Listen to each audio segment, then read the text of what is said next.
Dynamite Entertainment is turning 20 this year, and to celebrate, they're opening the vaults. With a donation of $20 or more, you can get a humble bundle, including fan favorites like Vampirella and Red Sonja, but also hidden gems like Kevin Smith's Green Hornet or Jim Kruger and Alex Ross's Project Superpowers. I'm talking over 70 graphic novels, over 20,000 pages of comics from Dynamite's history, again, from 20 years ago all the way to now. Names like Gail Simone, Christopher Priest, Alex Ross, get like these so many books. You can grab them for a donation as small as $20, made possible by Humble Bundle, and all the proceeds go to benefit the Hero Initiative. So if you want to learn more about this Humble Bundle, you've only got 2 weeks to do it. Go to comicsaredope.com/dynamite to learn more.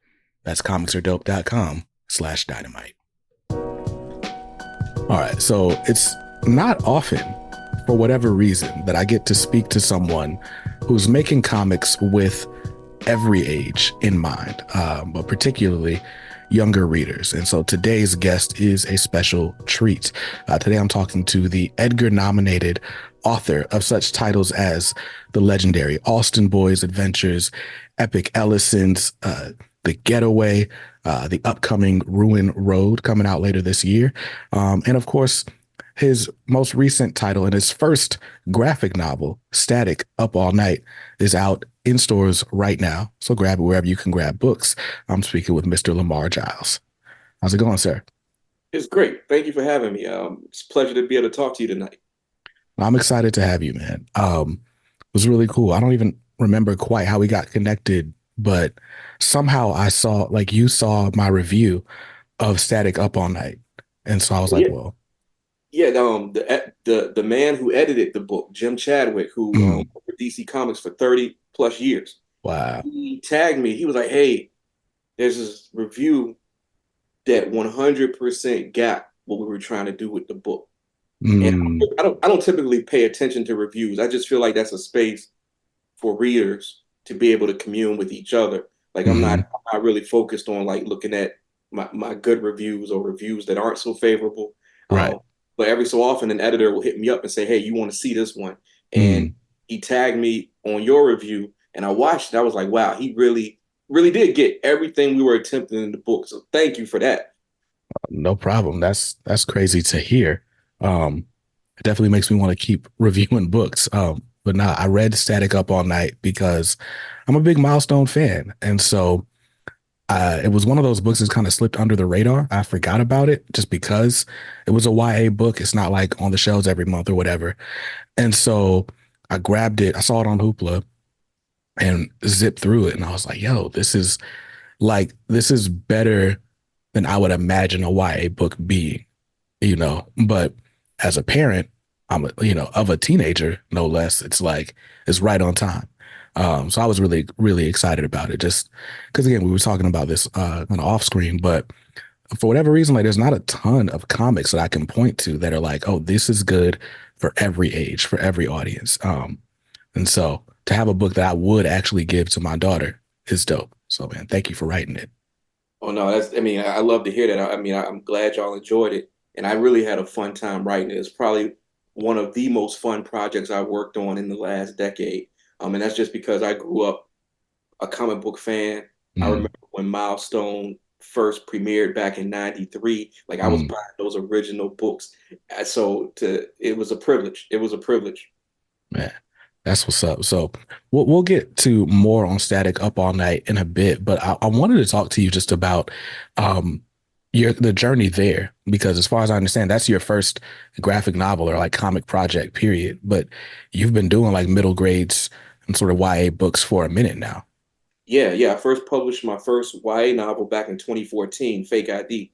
And Mm, I've been publishing professionally probably for 10 years before that. So I've been in the publishing industry in and around it for over 20 years now and mm, full time for the last 10 years.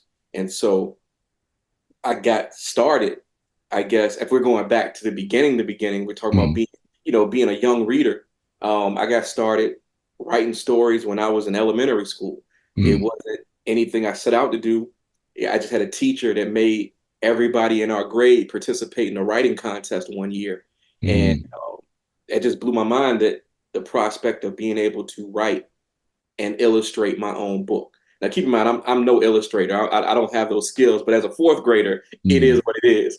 And I wrote and illustrated my own book called Giant Dinosaur Inside, which is mm, about a kid who ends up pulling a Godzilla-like creature out of a cereal box. And I ended up winning that writing contest, and that was like my first foray into praise for my story. mm, And it's just something I latched on to. I wasn't a great athlete or anything like that, like some of my friends. mm, Was an okay student, but at that moment, I'm the best writer. So mm. it's something I wanted to hold on to, and I've done it ever since. Wow. So your writing, like I said, a lot of your going through your bibliography, a lot of your books are for younger readers. What is it about that age group that you decided like I want to write for this audience? Sure. So, I mean, we talked about this off screen too. I'm 44. Mm, So when I was a young reader, you're talking about the 80s. And I'd never heard the term young adult during that time. It was just children's books, and then you jump to adult stuff. So yeah. I was in my early 20s when I first heard the term young adult. Mm, And at the time, I think like the hottest book on the planet was Twilight. hmm. And I read it, and it's fine. It just wasn't my cup of tea per se. Yeah. But finding it led to these other books that were classified as YA. Mm, At that time, I was thinking about writing adult novels, but I stumbled upon a book called Unwind by mm, Neil Shusterman, which is a fantastic book about a near future where abortion is illegal. mm, But as a compromise, you can retroactively abort your kid after they're 13 if they're like a troublemaker, if you don't like them. And mm, the process is called unwinding. And it's this whole adventure of this kid whose family decides they want to retroactively abort him. And I was blown away because I didn't know you could write stuff like that for young mm, people. And mm, once I read Neil Shusterman's work and then found other similar science fiction, fantasy, horror that deep dives into these deep topics, but for young people, I was like, I want to do that because I remember being that age and not liking anything that I was finding to read, particularly the stuff they made us read in school. And so I'm mm. like, I can tell these kind of stories and I can do it for an audience. And basically, I'm getting revenge for what I was forced to read as a teenager because now I'm writing the stuff I wish I would have been able to read. Yeah. Yeah, no, it's funny. I was telling you off screen, like just going through all the stuff you've written and just some of the other projects you've been a part of, like it just took me back to my childhood, right? Going to book fairs. Um, but I also remember like doing the required readings or not doing the required readings, right? Like I couldn't tell you the plot of Where the Red Fern Grows or Because of Winn-Dixie or I don't know. That's all I can think of from middle school that I was supposed to read. Holes. Lucky Mm-hmm. for me, I was in middle school when the Holes movie came out, so I just kind of pretended I read that one as well. Um, but it's funny because there are some books that just kind of captivate you, right? Like the one book I remember reading in sixth grade was by Walter Dean Myers, and it's called Slam. Mm-hmm. Mm-hmm. And I flipped through that book so quick. And it's just this kid with dreams of playing basketball. But I don't know. It was, how do I put this? It was almost like a hood movie, but like a sanitized version for a kid my age. Yeah. And I just gravitated to it. Um, and so I just think it's dope that here you are, some 20 years later from when I read that, and you're putting out other types of books with, casts of color, if you will. Because I mean, you talked about like just being black and being a fan of like genre fiction. So like horror, adventure, fantasy, and other supporting characters from the Page Master. But you know, can you talk a little bit more about what that journey was like for you? Did it feel like a whole? Did it feel were you conscious of like not seeing yourself on bookshelves then, or is it just something you kind of wanted to retroactively fix? No, I was super conscious of it. Like a story I always tell is like, I was a frequent visitor to my library. Mm, whether that was the school library or the public library. I remember there was a point where I had read many, many books, but I was looking for like more stuff with Black people. Eventually, I found Walter Dean Myers too. I remember the book that was like a big deal for me. I think it was called Fallen Angels, and that was mm, about a young Black boy that went into the military and ended up going to the Vietnam War, and that hit mm, me really hard because in my school, I grew up in a town called Hopewell, Virginia, which is a factory town that's right next to an army base. mm, Frequently have recruiters there trying to get us to join a branch of the military. And so that was kind of like a thing that resonated with me. But I remember not being able to really find a lot of books with Black kids or Black people and asking the librarians sometimes for recommendations. And I would mm. always hear Roots and the autobiography of Malcolm X. And I'm like, I already read them. I Right. already I'm like, there's nothing else. Is there anything else? So no, I was super aware that it was difficult to find books that had characters that were anything like the people I knew. Hmm. Walter Dean Myers was a revelation, and eventually I would go on to find other books, but even those were like adult books. So like Yeah. I remember finding Blood Brothers by Stephen Barnes. Mm, It was a huge book for me. It really kind of set me on the path of knowing I could write the sort of things I wanted to write. And then My Soul to Keep by Tanana Reeve Dew. But again, these are adult books. I'm reading Eric Jerome Dickey. I'm reading mm. Terry McMillan just to read some Black people. Right. So very aware that as a young person, it was difficult to find young Black characters on the page. Yeah. Yeah. No, I remember it's funny because I remember all the quote unquote black books because there were a few of them, right? We had the Watsons Go to Birmingham, what Bud Not Buddy, Mm-hmm. Roll of Thunder, Hear My Cry, and I think that's it. And Yeah, Slam. yeah, yeah, So it's wild that that disparity was just so great, right? You and I are about 10 years removed, and I can name four books and you can name like two. yeah, yeah. That's crazy, man. So you know, discovering sort of younger reader books, right? You're like, oh snap, I know I could write stuff like this. What's the first book you decide to publish now that you sort of found the lane you want to operate in? Well, the first book I was able to publish that was written specifically for young people was my 2014 mystery thriller, Fake ID. Mm, About a boy whose family's in witness protection. He moves to his fourth town in 4 years. He's got his fourth new identity. He makes one friend. That friend gets murdered. And when he starts to look into the circumstances, he's afraid that his own father may have had something to do with it. mm, So this was a situation where, I love mystery novels too. I love all sorts of genre stuff. And I've been reading enough young adult, reading enough mystery where I kind of got this idea that could work as a teen. I was thinking of them as almost like a teen mix of Sherlock Holmes and James Bond. But mm, and that resonated with the gatekeepers that you have to go through to get into publishing. I got a literary agent that I'm still with today. Had one editor and all of big publishing that wanted to take a chance on me. They mm, bought the book and have pretty much been going ever since. That book published in 2014. I wrote another young adult mystery called Endangered the year after that. Both of them got nominated for Edgar Awards, which sort of put me on the path of being recognized by a lot of different editors. And mm, that opened up the door for a lot of opportunity that's kept me, pretty much valid to today. mm. What's that process like to find a literary agent and kind of get discovered in this world? So it could be vastly different now. This is over 10 years ago when I did Mm, it.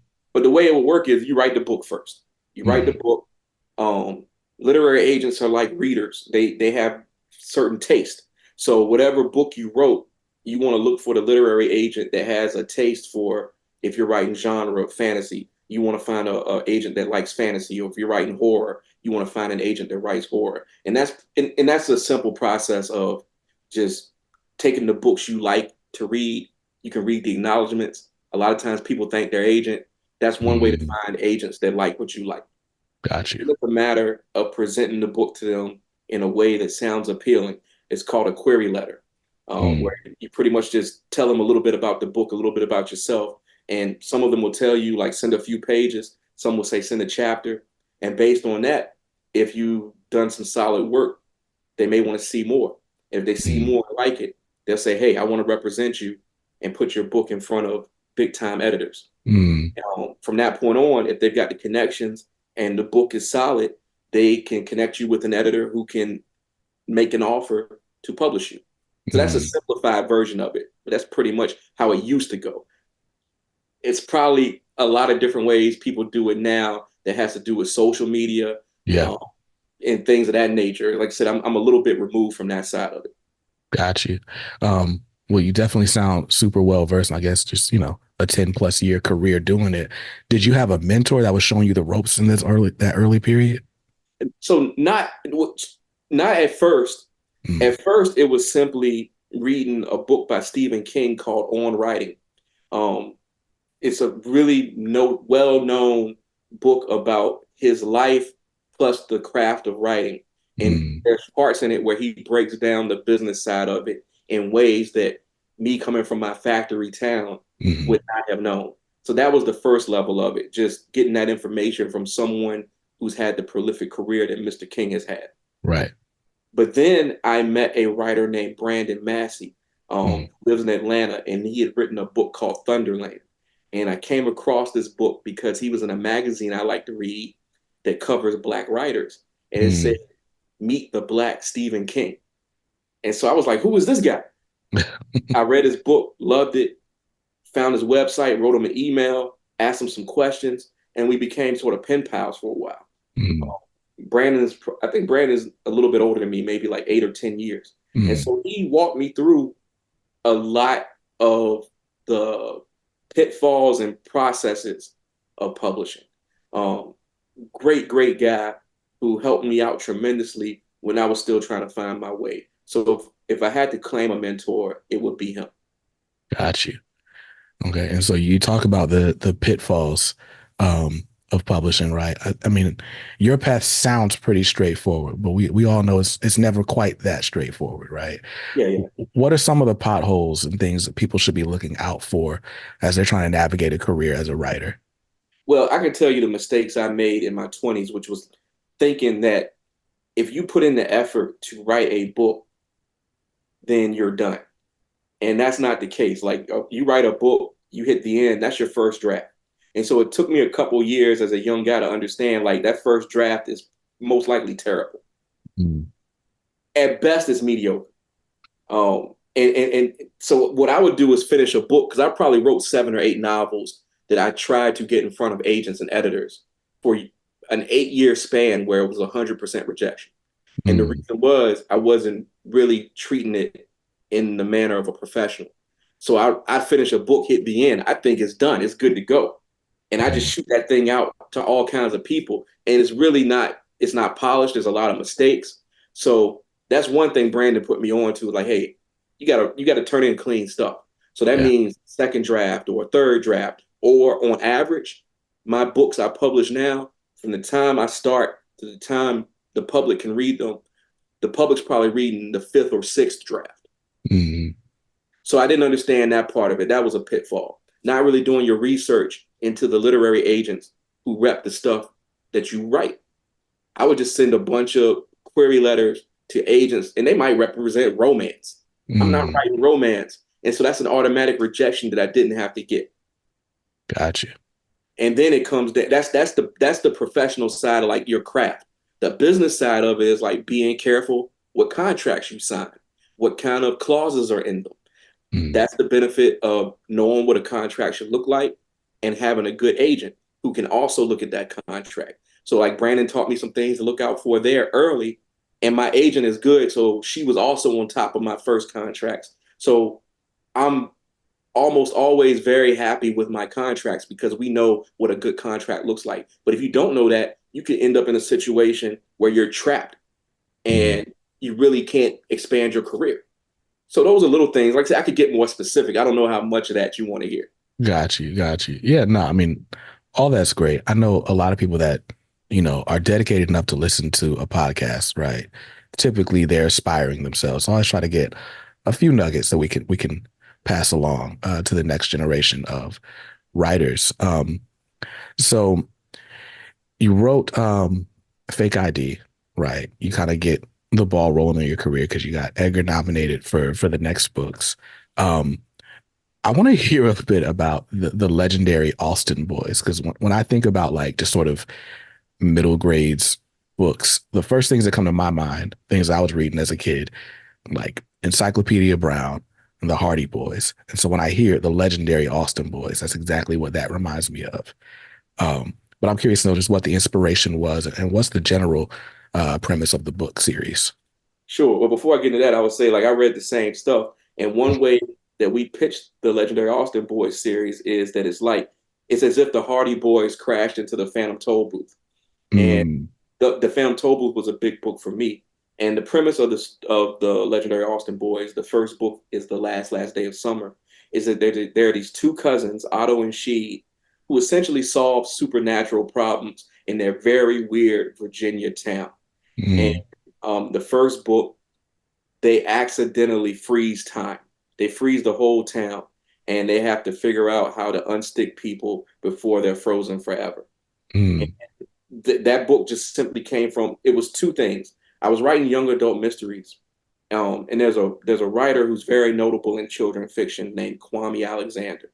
mm, Kwame, he had won the most prestigious award in children's fiction, which is the Newbery, and he started an imprint where he was going to publish other authors. And me and him had been friends for a while, and he reached out because I've been writing for a teen audience, and he was like, "Hey, I'm starting a middle grade imprint.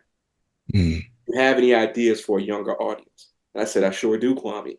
And he like, "Well, hold on to it. Let me get things in order. When get it ready and pitch me your best." And so I'd always had in my mind I wanted to write about my childhood, but in a very fantastical way. And so the legendary Austin boys, Otto and Sheed, are essentially me and one of my cousins. mm, We're very close together. We ride bikes around our town, get into our own little adventures. And I mm, was just like, hey, let's add fantasy to it. Let's add humor to it. mm. Ended up getting a 4 book series out of it. Wow. And wow, that's crazy. Like, so how does it, I don't know. It sounds like ideas come to you, fairly quickly. How is it being sort of, you have an idea for some characters.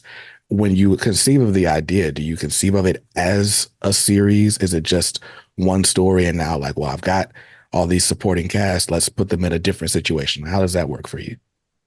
So with the Austin boys, it was always conceived as a series. Mm, With my other books, they tend to be standalones, but with an open door at the end because I feel like I could go back to any of those characters, any of those situations, and tell a different story. And that's just through decades of practice at this point. mm, But most of the time, and this has been drilled into me just the way the business works, and you just never know how things are going to go. I try to end books in a way that are satisfying, but I could go back if necessary. Like I said, the Austin boys were an exception from the beginning because Kwame gave me that permission. I was mm. thinking series. Everything else is sort of its own thing, but those characters still exist, and I can always go back and tell a story with them. Got you. And so we talked about like adventure and mystery and stuff like that, but you're a pretty big horror fan as well. And you've got this book called The Getaway. What is The Getaway about? The Getaway is my dystopian horror novel that came out in 2022. Mm, It's about a young man named Jay Butler who lives and works at a luxury resort called Karloff Country.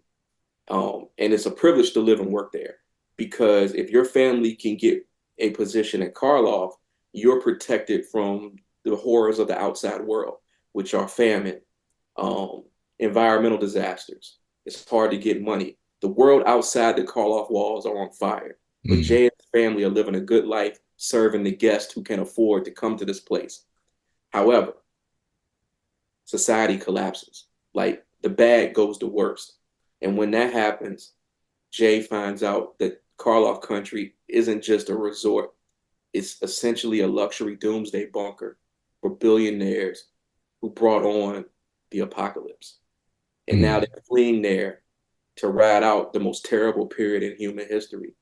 And they still expect Jay, his family, and his friends to provide service with a smile. Wow. That, that sounds horrific. Yeah, Um, it kind of reminds me, my wife used to watch this show called Wayward Pines. And know it.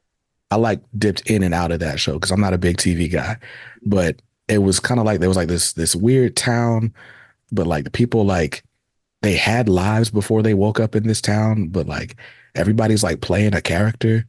And then like if you ever get curious and go outside the walls, you find like these weird like zombie creatures. I don't know. That show was crazy. All I really remember about it was Terrence Howard loved butter pecan ice cream. Like that was his thing on that show. Anyway, so help me out because I've never been a big horror fan, Mhm. but people love it. I recently read The Immortal Hulk by Al Ewing, Yes. and that's like super big on horror. And that was the first time I sort of read a book with horror leanings, and I was like, all of this horror like very much presents itself as metaphor.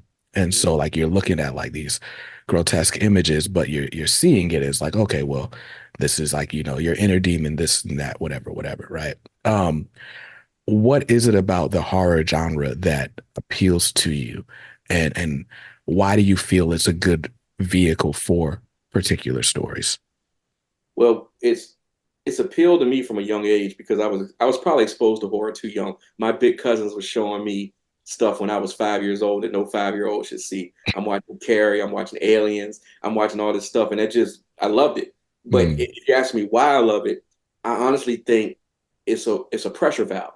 It's a way to experience anxiety in a controlled manner that ends. mm, Doesn't always end with a happy ending, but sometimes it does. And so you can experience like your worst fear and know it's going to be over in 90 minutes, 2 hours. Um, mm, and I heard recently in another podcast, I can't remember who said it. It might have been Joe Hill, that horror is a rehearsal for the worst case scenario. And so if you get a chance to experience the worst, again, in this controlled environment, you maybe feel more prepared if something bad should happen in real life. And if nothing bad happens, then you've gone through that experience and shaken it off with no real consequence. mm, So that's the appeal I see to it.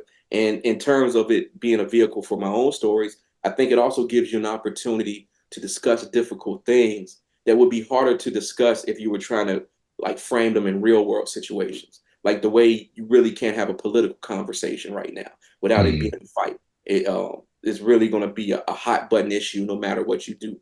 But present it in metaphor through these horror stories, like the story I told you about Unwind, which has mm, this whole thing about retroactive abortions. mm, Like that's a thing you can get into that people may have an easier time digesting and being able to discuss without it being a fight. mm. That makes sense. That makes sense. So I would love just an example, maybe out of your catalog of just a conversation that you wanted to have, but maybe couldn't in any sort of normal environment. It was like, all right, let's put this in the book and see where it goes, and maybe a discussion that led from it. Well, I'll say Ruin Road, the new one is coming out. So I'll tell you the premise and then I'll tell you the discussion. Okay. Um, Ruin Road is about a young man named Cade who's a star football player. He's a black boy, he's big, and he's beloved on the football field, but everywhere else he goes, people automatically fear him because we know that our children are sometimes seen as being bigger, older, and more dangerous than they actually Hmm. are.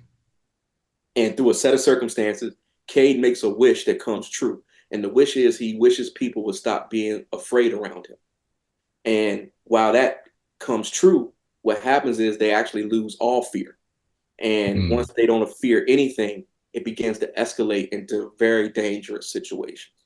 And mm, the discussion there, and it's not that it's a discussion that I can't have and haven't had, but I right. also know that certain people who are going to push back and there's going to be an argument is Yeah. the idea of how black children are seen as adults well before their time, and that's Mm, resulted in tragic deaths that shouldn't have happened. yeah. Yeah. No, that's facts. And that makes sense, right? That's such a political conversation, or it's framed as political when it really could just be, a human conversation. Like, hey, let's fix this. Um, and yeah, I see it all the time. Like I'm raising girls, right? My daughter's in eighth grade. And so I'm at this point where it's like, all right, the world sees her as a woman, but I'm like, we're barely like doing, whatever, like middle She's still school your baby. math. She's still Right. your She's my baby. baby. Yeah. Exactly. And so it's like, it's this weird, like, conundrum we sort of live in where it's like, all right, she's a baby to me, but she's who she's going to be to everyone else. And I'm like, we're working on, I had to break to do this. We're working on, she's got a science project we're working on. It's due tomorrow. And it's just like little things we're going through, right? Like, why didn't you plan this out better? We've had this for 3 weeks, right? And so like you can't trust your kid to make life decisions, let alone life or death decisions. Yet they're put in life and death situations all the time. Um, it seems increasingly early, like especially if you're following news articles, and that just gets crazy. So that's dope. Yeah. I'll say this. You're ahead of me on this. I have a 2.5 year old, a girl. Mm, And I'm terrified for like the stuff she's gonna have to deal with. Like not it's not like a paralysis I feel. I got mm, to do what I gotta do. But yeah, I feel you. I mean, the stuff these kids have to deal with, I'm scared for my little girl. I mean, I imagine most parents are. yeah, yeah. No, I mean the phones, all of it. Don't get me started. It's a whole different podcast. But you got some time to prepare, so that's Yeah. good. Yeah. You know, and plus you're an author, so I imagine you've got a house full of books, Oh and that'll yes. keep her busy. Yeah, we read every night already. She loves books, and and I'm open to advice. If you want to ever shoot me any tips, feel free. Absolutely, I got you. I got you. Yeah, nah. My thing is, especially with girls, right? Like, I don't want any kid to feel like they have to be an adult sooner than they have to, really, right? And that goes for, I mean, now we're having conversations about, okay, where are we going, what are we thinking about for college and this and that, right? In 5 years, we got to think about, okay, how, like, we're talking about, there's this weird thing, this conversation online about like how long a parent will let a kid live in their house, right? Mhm. I know when I was growing up, it was like when you're 18, you're going to college, you're getting a job. But if you're not going to school, you're getting out of my house, right? Right. Um, and in other households, it's not necessarily that way, right?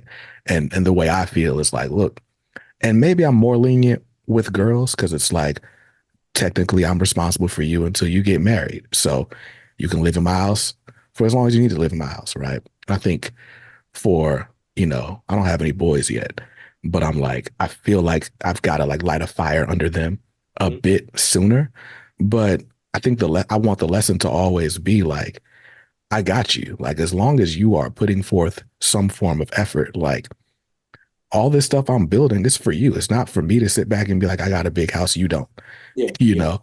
So, that's those are the conversations I'm having now. But going back to, toddler age, I got a 3-year old as well. And it's just, I want you to learn the lessons of life as soon as you can learn them. But I don't want to artificially mature you. Yeah. And that's really all I got in the moment. And I mean, like you said, this could be a whole other podcast conversation. Like even Mhm. the financial realities that our kids are going to have to deal with trying to leave the house at an age where we could go out and get jobs that could get us an apartment, that Mhm. pay for groceries. And right now, that I don't know what sort of dollar amounts my daughter's going to be dealing with when it comes to rent and food, and Right. that's going to play a factor into when she can feasibly go out and live on her own. So I'm Mhm. with you. I mean, I'm like you. As long as you're putting some effort forth, I'm going to help. Yeah. Yeah. Because I mean, again, what are we doing anything for if not our Yeah, kids? yeah, Um, and so I've read some cool news on your website, right? So The Getaway is actually being developed for a TV series, and apparently Don Cheadle's attached. yes, yes. What is that like? It first of all, it's very cool. It's Hmm. very cool. And we've got some momentum right now. So they had the actor and the writer strike in Hollywood, Yeah.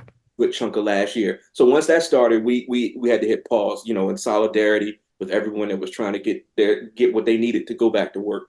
Mm. Um, Once the strike ended, we got some momentum back. So right now, some stuff I can't say in detail, but I'll Yeah. say we have like a showrunner attached who is amazing. I can't say who that is yet, but Yeah. that part's moving forward. I've got several meetings in the next few weeks to see where we're progressing to. It's not a guarantee that a show is going to happen. It's very tricky to get Yeah. over the finish line with this sort of thing. But right now, we have some really good momentum. I'm hoping to go out to LA maybe in early May and meet the producers face to face and hopefully keep the ball rolling. Like I said, as long as we have momentum, there's hope. And Gotcha. so that's a very cool thing. And I really just love the team at Mr. Cheeto's production company. They seem to really get the book. They have a great vision that was important to me. A lot of producers were interested in the getaway. I met with many of them, and from the moment I met the team at Mr. Cheeto's production company, I was like, I want to work with them. Mm. And so with I know there's varying degrees of like involvement when it comes to like a TV development or like an option and stuff like that. But how much input do you have on, I guess, what the show might ultimately become? Right now I'm a little bit hands off. I have the Mm, option to, they keep me updated on stuff and I can chime in. But right now the hurdle we're trying to get over is getting I guess, a green light to do a whole series. mm, If that happens, I will likely have the opportunity to be on the writing staff and nice. have some input. The question will become a time and scheduling thing, though. So Mm, it would just depend because if that role required me to be away from my family for a couple of months, hmm. I probably would just step back and let the professionals, the people who've done this already, handle Right. it. It's just because my daughter's so young, I Yeah. can't see being away from her that long, and I'm not like my job is writing books. I like the Hollywood stuff. I really Mm, want to get a series, but I'm willing to step back and let people who know that world do what they do. mm. If that's going to help us get across the finish line faster. Got you. No, that makes sense. Yeah, I mean that's one great thing about sort of choosing a creative profession. You can do it from anywhere, and why not do it from home where you Mm-hmm. can watch your family grow and be involved. Mm-hmm. So that's dope. So speaking of being in professions where or different worlds, right? You're operating with the same gift, but in a different world, right? We've got Static Up All Night, which was your first foray into graphic novels for younger readers. How does that opportunity come about? And is that something you had sort of dreamed of doing before it came up? Yeah, so it's kind of a winding road that got us there because Mm, what happened is back in like 2015, 2016, I was seeing some of my colleagues in young adult and middle grade get the opportunity to write novels, not graphic novels, but just straight prose hmm. about some of these really great characters that we grew up with. So like I had a friend named Matt De La Pena who got to write a Superman novel. Mm, Um, there's a writer, well-known writer, Lee Bardugo, who wrote a Wonder Woman novel. A friend of mine named Jason Reynolds ended up writing a Miles Morales Spider-Man novel. hmm. And so the conversation I had with my agent back then, it was like, hey, I didn't realize that they were the Marvel, DC, all the big companies were interested in prose novels for young adults. Obviously, I Mm, want to be in those conversations. And my agent had the connections to make some of those conversations happen. And it just became a situation of trying to land on the right project. And so I probably first made contact with DC Comics about doing something with them maybe 2018 or so. mm, And we just couldn't land on the right project. Like I pitched a couple of things. I pitched like a Batman Beyond story, a Superman story, and just my pitches weren't landing with the people who could say yes. gotcha. And it was one of those things where probably for good reason. Um, it just my stories were probably feeling derivative of stuff they've already done, or Mm, there was someone in the pipeline already dealing with that character. hmm. But it was always good conversations, good back and forth. And it just so happened, I guess around like 2019 or 2020, they were asking me if there were characters I was interested in. And I said, well, what about the milestone characters? Um, Mm, and, like we never talked about them. And they were like, well, what are you thinking? I was like, static. Is that something that someone else is doing right now?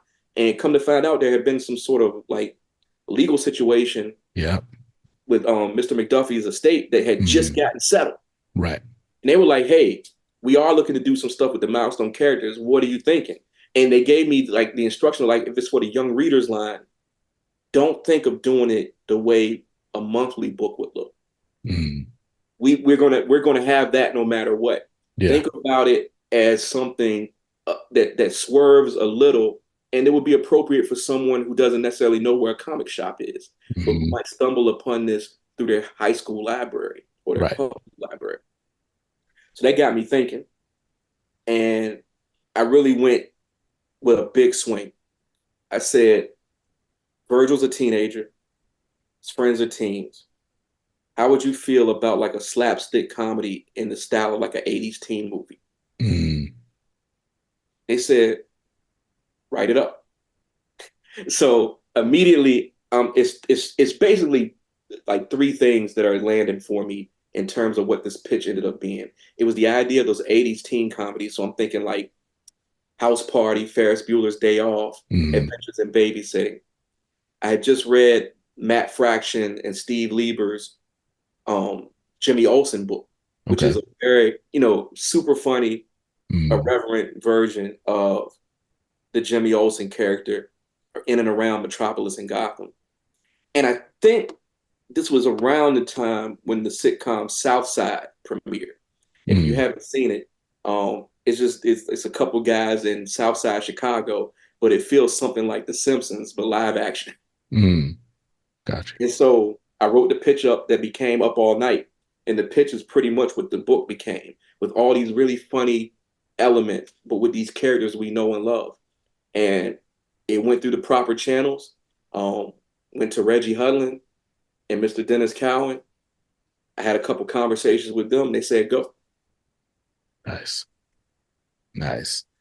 And so you're going from like writing words that'll be, read on the page to writing words that are going to be interpreted by an artist, and then the dialogue will be added to the page later. What is that process like? Had you worked with an illustrator before on different No, projects? well, I work with an illustrator on the legendary Austin Boys book, but that's a different animal than what a graphic novel or comics would be. Yeah. So, for all intents and purposes, the answer is no. I had Gotcha. not worked with an illustrator in this regard. But everybody at DC was incredible. Like I Mm. cannot express how great it was to work with this team because they knew me coming in didn't have the experience scripting the way that might be most efficient. So the Right. first thing they did was give me a bunch of scripts and say, hey, this is stuff that's worked in the past, particularly for the young readers line. Mm. Once I had those examples in front of me, it took me probably a good 2 weeks of actually writing script before it stuck. And then Mm. after that, I felt completely comfortable. And Nice. I'd also spoken with Paris and Stephen Harris. And Stephen Harris did the layouts, and then Paris did the final art and ink. I Got you. talked to them like before I got started and asked them how they like to see scripts.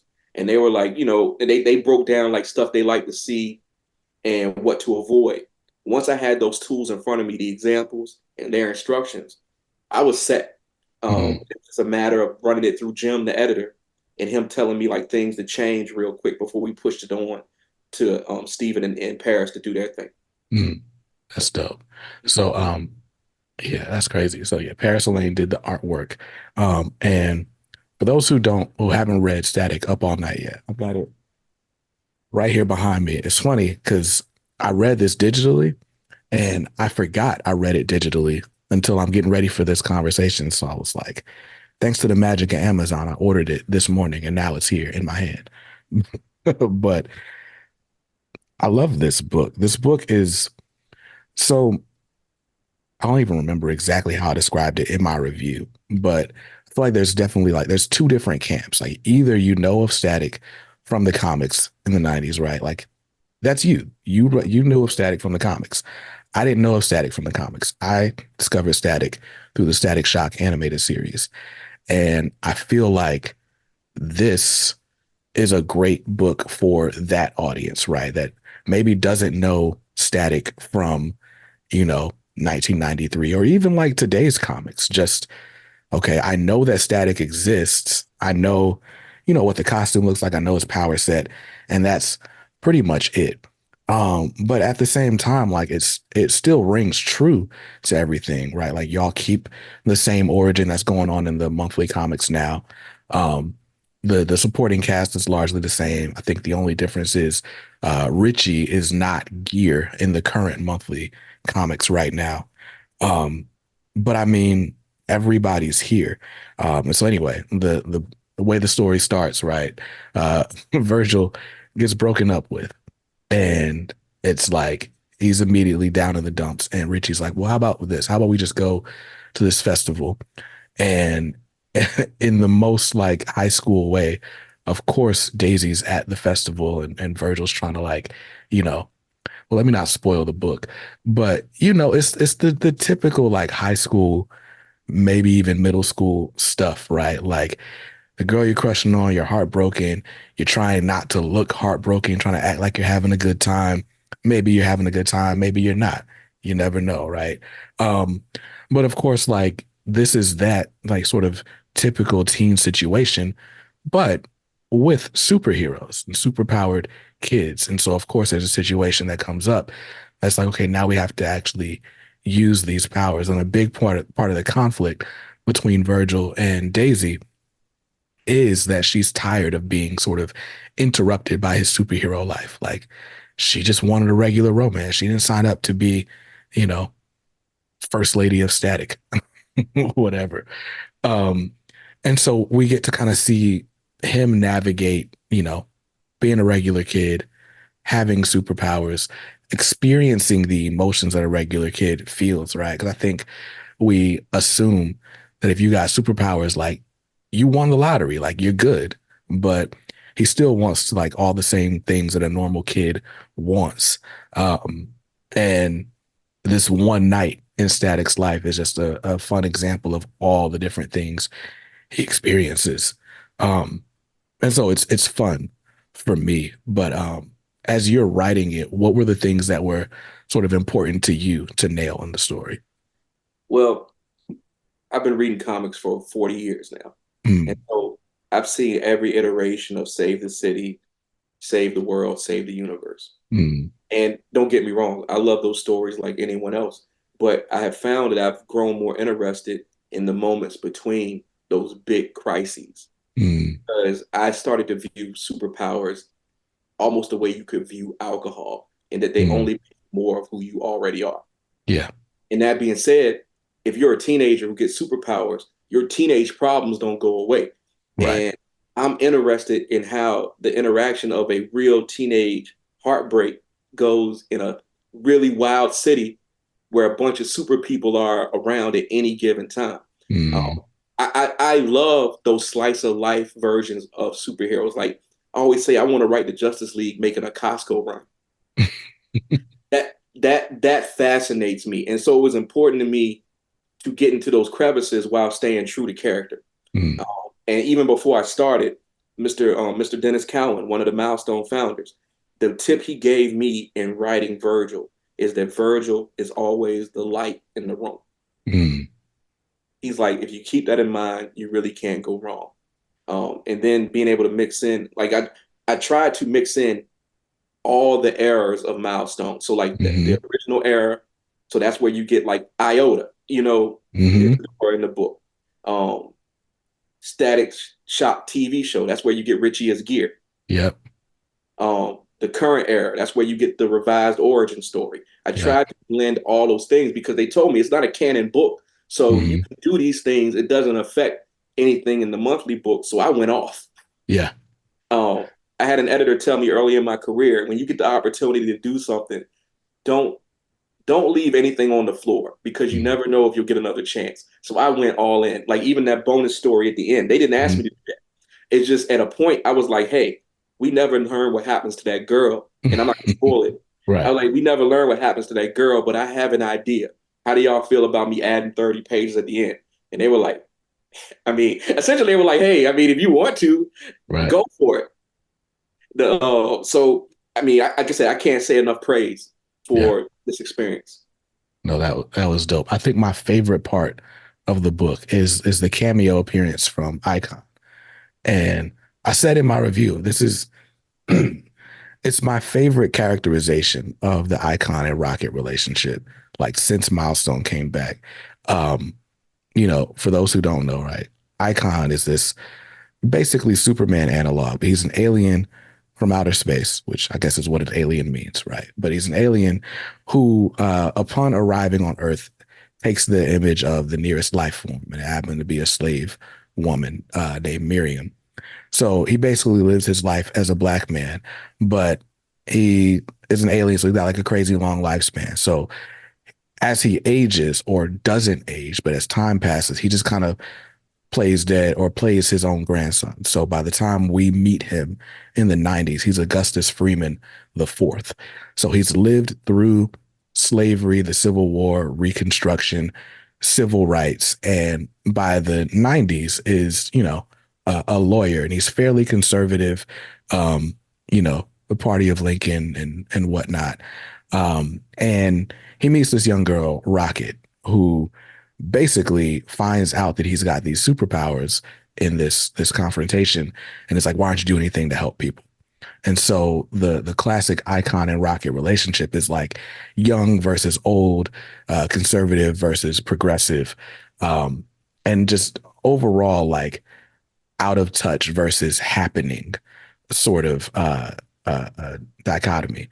And I felt like when Icon shows up in this book, it's a super brief appearance, but Icon comes across as like the it's almost like Braxton on Jamie Foxx, like, but he's the grandpa, like he's the grandpa, literally to Rocket's kid, basically, and it I don't know, I just thought it was super well done. Like I don't know why other iterations haven't necessarily like hit that nail on that head, but yours did. And I was like, oh, that's a perfect way to play it. Like it's exaggerated, it's funny, but it makes sense to everything we know about them.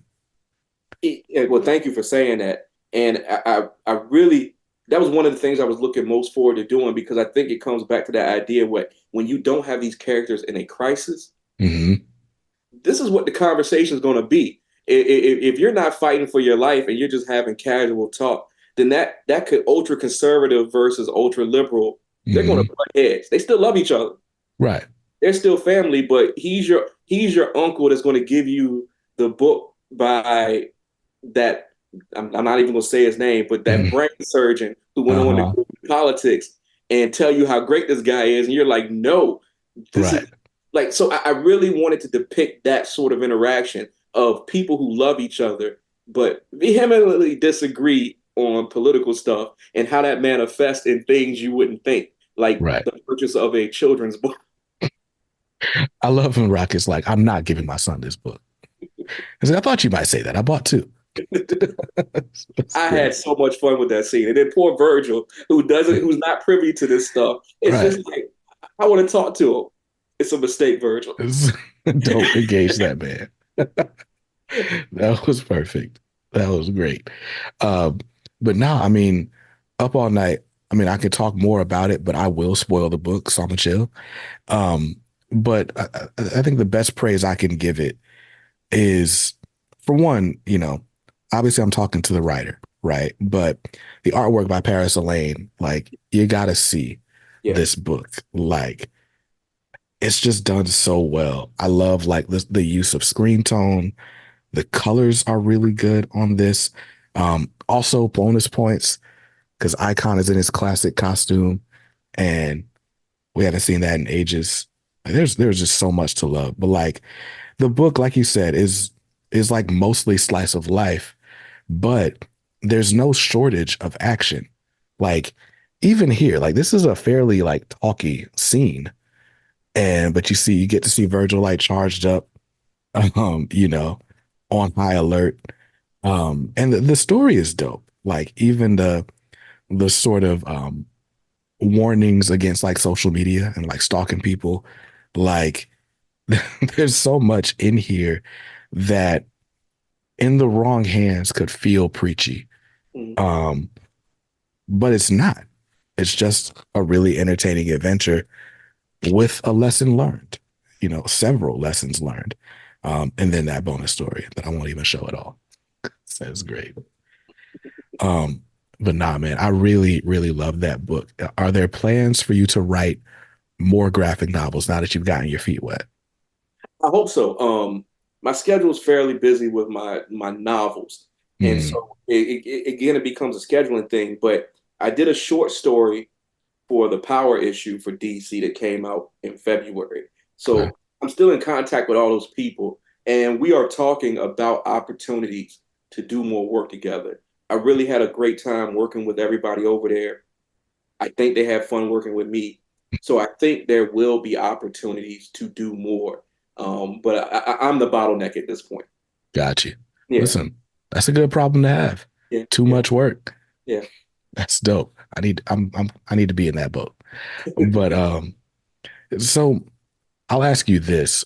What was something that you wanted to see Virgil or any of the milestone characters do that you were like super excited that you got to include in that book? The thing I was most excited to include was the shout out to Dwayne McDuffie. Um, Mm, and I mean, this isn't a spoiler. Like it's been posted yeah. online many times, even by like the main Dwayne McDuffie account that still exists. Mm, So I got an opportunity to it's just a simple visual gag mm, where I got to present Mr. McDuffie as the mayor of Dakota in a statue. yeah. And that was something like going into it because Dwayne McDuffie's work meant so much to me growing up when I was in my 20s trying to improve and I would see his writing in books and on the animated series. Mm, I was heartbroken when he passed. yeah. So the thing I really had a good time doing was showing that praise to him on the page. Yeah. Yeah. Nah, and the way he shows up is dope. Like that.